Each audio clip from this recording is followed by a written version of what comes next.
Pringle. I work at Stoneville for Mississippi State University. Today I'm going to talk a little bit about irrigation scheduling with watermark sensors in soybeans using a single threshold, and then touch on a dual threshold method that may be of interest in years to come. I also would like to thank the Mississippi Soybean Promotion Board for their support. But irrigation or water use in a crop is very dynamic. You have your atmosphere environment, which is made up of the solar radiation, wind, air temperature, humidity, and that puts a demand on the plant. And then the plant inversely turns around and puts the demand on the soil to remove water from it to meet that demand that the environment is putting on it. And in general, the curve starts off, the actual water use curve, ET, starts off low as plant population and leaf area is low, and then it increases until there's you get full canopy, and it kind of levels off in a general way. Here's what it looks like for 2019, some actual ET calculations. The dots are the reference crop ET, the blue circles are the ET of a well-watered crop, and you see it starts off slow, gradually increases, and kind of levels off. But then you see there's also some times where there's some high water use periods. Anytime you increase solar radiation or air temperature is much higher than normal, wind is higher than normal, or humidity is low, you may get some higher water use.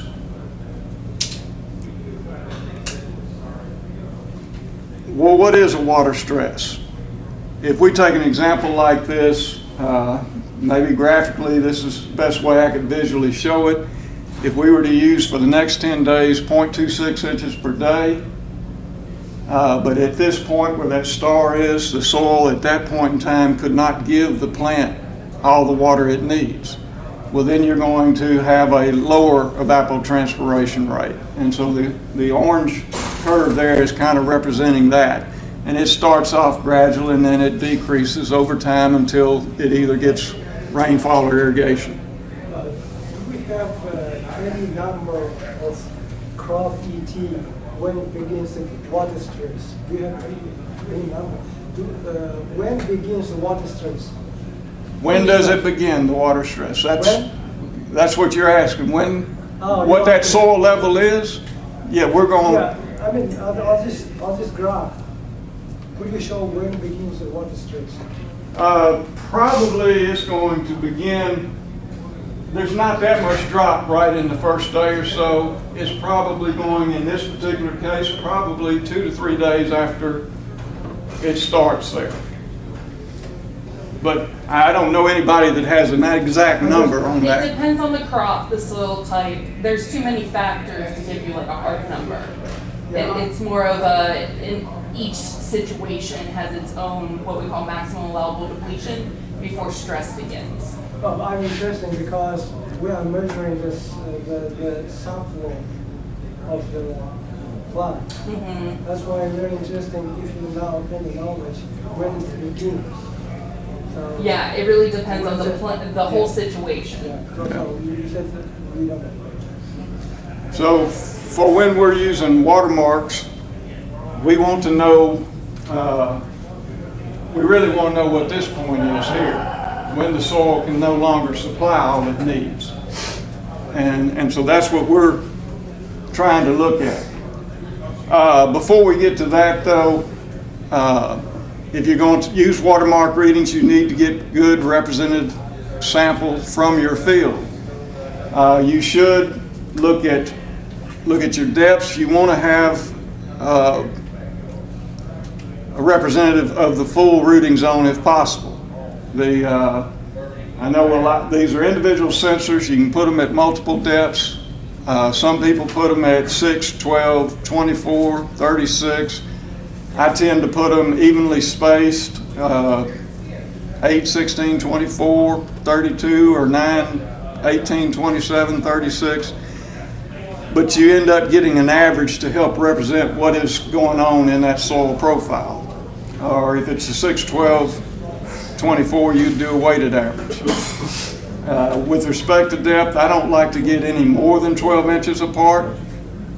I'd rather be less, but I would like, for looking at water savings, I'd like to represent the entire rooting zone instead of just the top portion of it.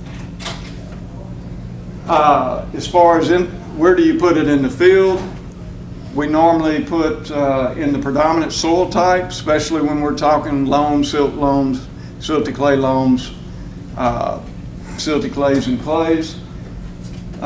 Sands, you might have to push that a little bit. It may not be quite, coarse sands may not, 40% might be where you would want to put the sensors.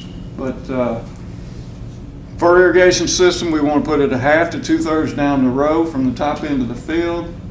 Center pivots, you would put them probably in the last span or two, not in the overhang or not next to the pivot, but again, place it in the predominant soil type. We usually, as far as row placement, put it in the drill or just one side or the other. We like to put it in the swing row so that you don't have the chance of a tractor running directly over the top of it. We like to put them out early in the season, soon after emergence, so you have time to look at the data a little bit, make sure that it's working like it should. Sometimes there's installation problems, sometimes there's sensors that don't work properly, so you would like a little time to look at that and so you can correct it before that time. As far as number of sensor sites, it's definitely better to have more than one sensor site, but in practicality, we generally just have one sensor site, and that's going to be used to schedule irrigations over several fields or whatever that well is watering. So we're going to work with that.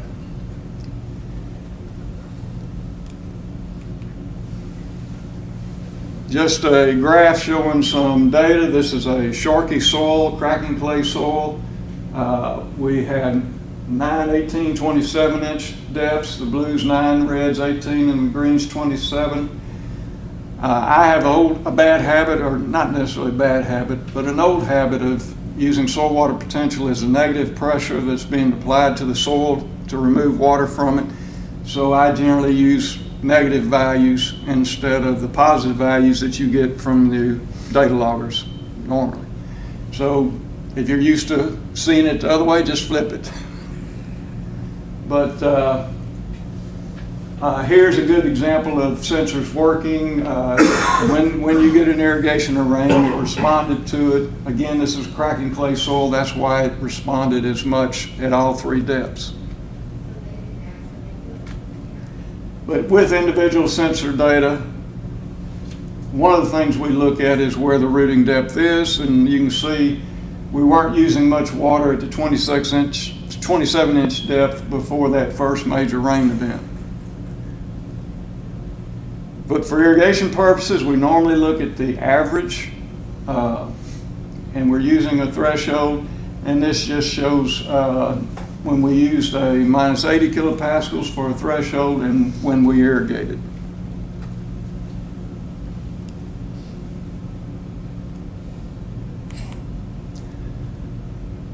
So here's a kind of a summary of some research studies that have been done in Mississippi. The first line is there was 3 irrigation studies that I performed. They were on 2 different soil types, and then on one of the soils, the sharky soil, we did 2 different planting dates, an early and a late. We compared 50 kilopascal threshold versus an 80 kilopascal threshold. The 50 would be watering very often and would probably represent some of the higher water users that are out there. In all 3 studies, the 80 kilopascals threshold did as well yield-wise as the 50, or watering more often, and reduced the total water pump by 37%. The other soil type besides the sharky was a silty clay, or silt loam / silty clay loam field. The second line of data was Dr. Kreutz and his one of his grad students, they looked at a threshold of 50, 85, and 125. And again, on the 85, we yielded just the same as we did by watering more often. We reduced water use by 48%. The 125 kilopascals, we reduced yield. So we're not going to work with that. The last line is some of Dr. Krut's riser data, where he looked at 100 kilopascal threshold versus what the grower was doing. And again, in this situation, he yielded just as well, and he reduced water use by 21% on average. So not all farmers are watering at that high level, but when I look at this and the data we have, I lean towards that 100 kilopascals as being a good threshold to base our decisions on. Unfortunately, we didn't have enough land or treatments that we could do, let's say 95 or 105 or 110 kilopascal thresholds. But we're somewhere close, we feel like, at 100, especially for silt loams. And then when you look at the 80 and 85 and threshold, and in some of those years we had a year, or one of those years that we were doing that study, we did not have a response to irrigation. And with those thresholds, we were applying 2 to 3 irrigations that didn't help us. So that's another reason why pushing it towards that 100 would be appropriate. So what do we do as a producer? How does that translate? How can I use that?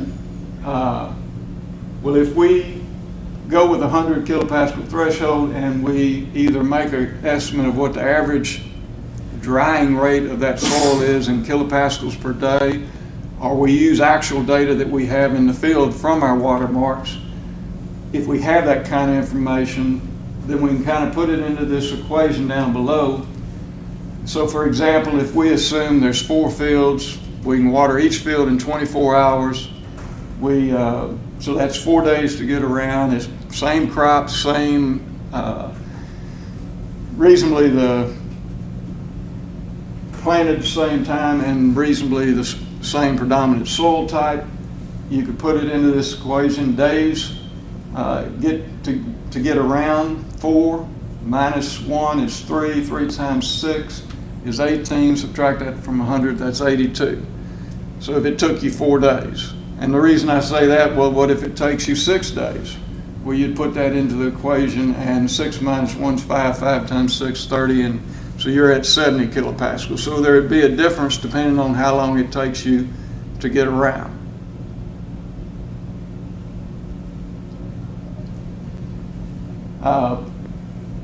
And of course you can use this. This is what you would use to initiate, what you would use during the season. When you get to the end of the season, when you're wanting to know when to terminate, then it's a little bit fuzzier because you don't want to put on too much water that it's wasted because it's beyond when after R6.5. So you start evaluating at R6, no matter when your last irrigation was. Note when R6 is. You've got late group 4s generally gets to R6.5 from R6 in about a little bit less than 2 weeks. So keep that in mind and look at your weather forecast and try and pick a time if you need to irrigate to supply more water that you can put it on. It may be a little bit ahead of that threshold, maybe a little bit wetter, just so you get enough water on, but not too much water on that it carries it way past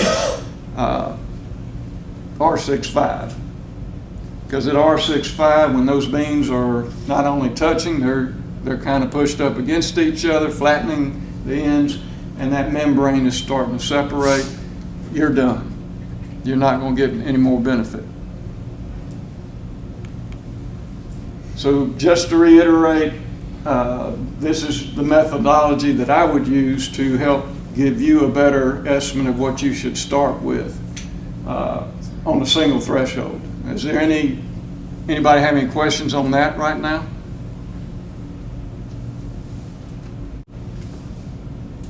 Okay.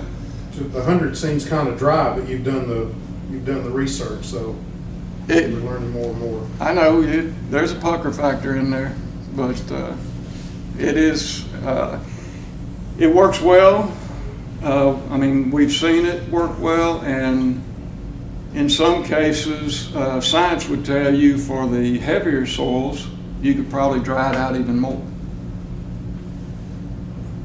But for just trying to give a single number for mostly our loam, silt loams to clays, this seems to work in all cases. Was that at each individual depth of the sensor, or was that your average of all three of them on that one that Dr. Kurtz was doing right there? It's average of all. Average of all. He had his at 6, 12, 24, and he did a weighted average. Yeah. Where I space them evenly, I just do a simple average. 3 or 4 years ago, I proposed that we look at a dual threshold, looking at maximum temperature along with our watermark reading. My thought was when it's cool, we can use that same threshold, but when it gets hotter, we might need to use a little bit wetter threshold. And so I've had a study the last 3 years looking at when it's greater than or equal to 95, we use a wetter threshold. In this case, I've used 50, but I don't know where that value is. It could be 60, 70, 80, but I was just exploring. And the reason why I was doing that is here in 2012, I was doing an irrigation initiation study. The soybeans were a little bit late planted, May 21st, and we got a response to irrigation very early. The early maturing variety was at R1. The later maturing variety was not even at R1 yet. And when we irrigated, the irrigation you see there in that rectangle, that was irrigated at 48 kilopascals. The next initiation treatment that went in was at 84 kilopascals, and it yielded significantly lower than what we did at this one. So I got to looking at weather data, and you see what I've circled up there was an extended heat period of 95 degrees or above. That caught my eye. The red squares are maximum temperature, the blue squares are minimum air temperature, and then the dots on below are minimum relative humidity. So not only did we have higher air temperature, we had low humidity, which would automatically increase your evapotranspiration rate. But then you can also see the last few days of that extended heat period, we had pretty high minimum air temperatures. And there's a lot of concern with that also. So I had other examples, but I'm not going to show them at this point in time, but this is just one reason why I proposed this dual threshold method. Theoretically, this may be a way to look at it. If we compare using 0.26 inches today versus, let's say, 0.35 inches per day, then that curve is going to be steeper. It's going to drop off quicker. You're going to get into that yield reducing stress quicker. And so then my concern was, well, you're using a higher evapotranspiration rate. Is that threshold, or when it's not able, the soil's not able to supply all the plant needs, is it as dry as when it's at a lower? And I think it's a little bit wetter condition, but that's what we were trying to prove.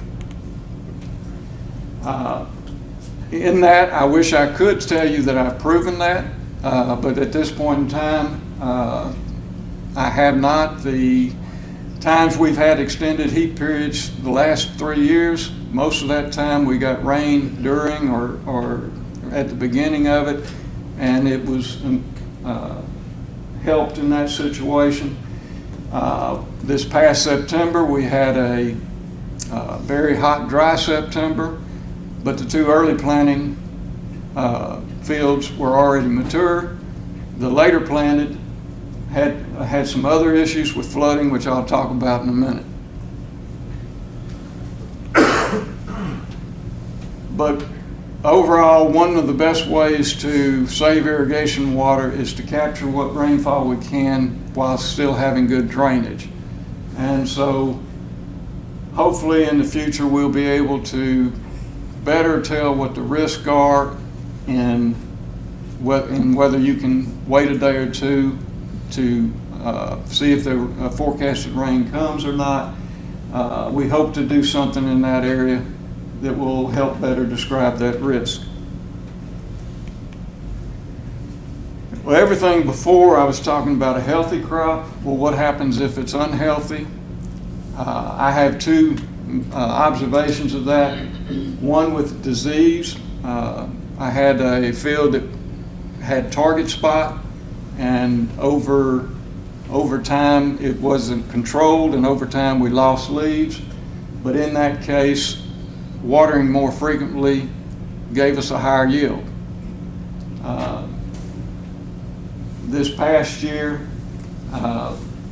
where we had flooding issues, we had on the Sharkey soil, we had 3 times during the growing season that the whole field was flooded for more than a day.